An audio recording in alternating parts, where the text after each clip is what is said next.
Guys, অনেকে আমাকে বলছেন ভাই, আপনি তো ডিভোর্স হয়েছে, আপনার ডিভোর্স হওয়ার পর কি আপনি কষ্ট পাইছেন? হ্যাঁ ভাই, অনেক কষ্ট পাইছি ভাই, অনেক কষ্ট পাইছি। আসলে যে সমস্ত কষ্ট মানুষকে বলে বোঝানো সম্ভব না, তারপরও কষ্ট পেয়েছি তো কি হয়েছে, আমি নিজেকে বাঁচানোর জন্য চেষ্টা করতেছি যাতে নিজে বেঁচে থাকতে পারি। কষ্ট তো ভাই জীবনের অংশ। দুঃখ দুঃখ লজ্জার বিষয় না, দুঃখ জীবনের অংশ।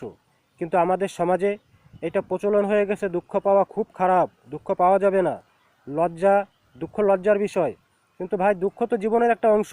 আপনি খুব আহ, আপনি খুব হেসে হেসে বেড়াচ্ছেন, আপনার কোনো কষ্ট নাই, কোনো দুঃখ নাই, এটা ভাই হয় না। এইটা হচ্ছে এক ধরনের গাবলা ভাই। আবার বরঞ্চ দেখবেন যেইখানে যে মানুষটা সবচেয়ে বেশি হাসি খুশি দেখায়, তার ভিতরে গাবলা বেশি।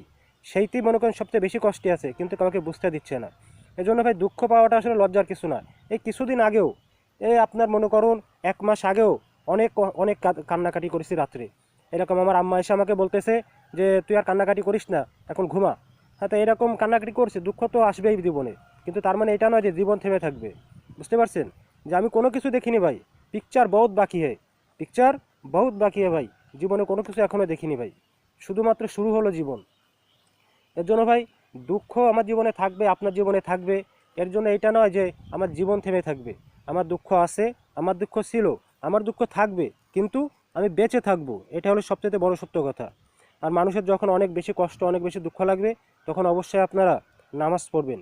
কেননা নামাজ মানুষের মনটাকে ফুরফুরা করে দেয়, মানুষ ইজি হয়ে যায়।